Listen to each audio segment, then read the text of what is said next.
వ్యవసాయ రంగం, గృహజ్యోతి లాంటి పథకాలకు ప్రభుత్వం 15,000 కోట్లు ఖర్చు చేస్తోందన్నారు మంత్రి వివేక్ వెంకటస్వామి. రంగారెడ్డి జిల్లా మన్నెగూడలో జరిగిన Telangana electricity employees union platinum jubilee మహోత్సవానికి హాజరయ్యారు మంత్రి. ఇక ఈ యూనియన్ 75 ఏళ్ల వేడుకలు చేసుకోవడం గొప్ప విషయమని అన్నారు. ఉద్యోగుల సమస్యలన్నీ కూడా సీఎం, డిప్యూటీ సీఎం దృష్టికి తీసుకువెళ్తానని హామీ ఇచ్చారు. ఈ కార్యక్రమంలో electricity employees union diary, calendar, సావనీర్ను ఆవిష్కరించారు మంత్రి వివేక్ వెంకటస్వామి. ఇక టీజేఎస్ చీఫ్ కోదండరాం, యూనియన్ నేతలు పాల్గొన్నారు.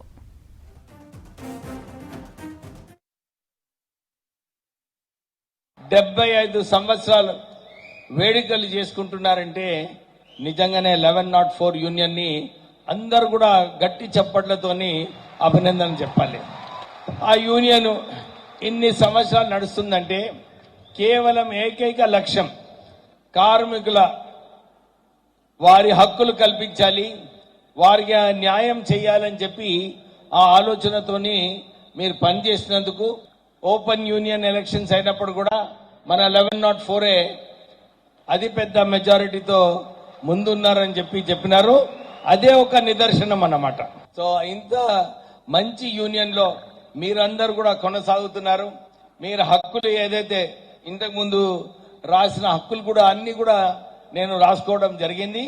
డెఫినెట్లీ ఇవన్నీ కూడా నేను ఉప ముఖ్యమంత్రి, ముఖ్యమంత్రి గారి దగ్గర తీసుకెళ్లి మీ సమస్యలు ఏదైతే ఉన్నాయో నిజంగానే చాలా సింపుల్ సమస్యలు ఉన్నాయి. సింపుల్ అంటే కాంప్లికేటెడే కానీ ఫైట్ చేసే సమస్యలు ఉన్నాయి. ఒకటి, మన అవుట్ సోర్సింగ్ ఎంప్లాయీస్ కి వారికి హక్కులు కల్పించాలి, వారికి రెగ్యులరైజేషన్ చేయాలి. ఇంతకుముందు ఏదైతే 1104 యూనియన్ ద్వారా మనకు ఏకైక యూనియన్ మన దేశంలోనే మీరు పెన్షన్ ఇప్పించినారంటే నిజంగా ఈ 1104 కి చాలా అభినందన చెప్పాలి. దాంతోపాటు రెగ్యులరైజేషన్ 22,000 మందిని మీరు రెగ్యులరైజేషన్ చేయించారు. దాని తర్వాత ఇప్పుడు కూడా మీరు ఏదైతే ఇప్పుడే చెప్పినారో అవుట్ సోర్సింగ్ ఎంప్లాయీస్ కి వీళ్ళందరికీ కూడా ఈఎస్ఐ, పిఎఫ్, మెడికల్ బెనిఫిట్స్ ఇవ్వాలని చెప్పి మీరు ఏదైతే ప్రాధాన్యమైన డిమాండ్ ఉన్నదో దాన్ని డెఫినెట్లీ నేను ప్రభుత్వం దగ్గరికి తీసుకువెళ్తానని చెప్పి మీ అందరికీ హామీ ఇస్తూ, ఆర్టిజాన్స్ కి 5 సంవత్సరాలు పనిచేసిన తర్వాత వాళ్ళందరికీ అప్గ్రేడేషన్ కావాలి. ఒకే రకంగా ఈ సంఘం అనేది తన బలాన్ని కోల్పోకుండా, ప్రభావాన్ని కోల్పోకుండా, తన పరపతిని కోల్పోకుండా ఇన్ని సంవత్సరాలు నిలబెట్టడం అనేది చాలా గొప్ప విషయం. ఈ 75 ఏళ్ల క్రమంలో అది ఎదుగుతూ వచ్చింది. సంస్థలో జరిగిన మార్పు చేర్పులను అర్థం చేసుకున్నది.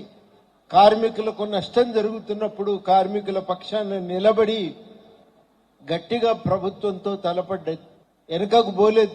ఆ ప్రైవేటీకరణకు వ్యతిరేకంగా నిలబడ్డ దాంట్లో మీ యూనియన్ది ఒక కీలక పాత్ర. ఆ రోజు నిలబడకపోయి ఉంటే కార్మికుల హక్కులు పూర్తిగా పలచనైపోయేవి.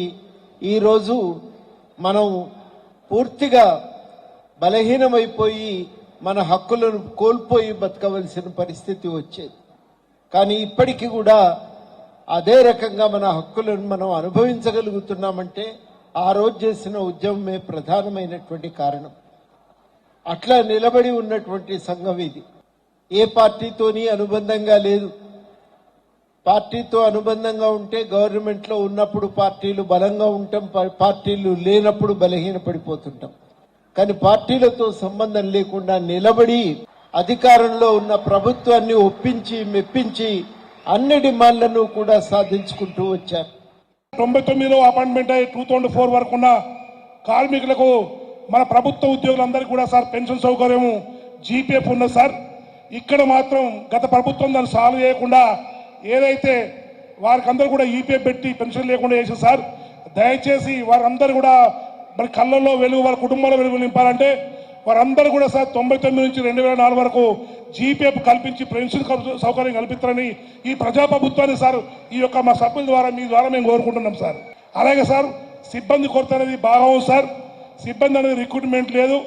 దయచేసి ప్రతి చోట కూడా సార్ సబ్స్టేషన్లో చూస్తే ఈ రోజు సార్ నలుగురు చేయాల్సిన పని ఇద్దరే చేస్తారు సార్.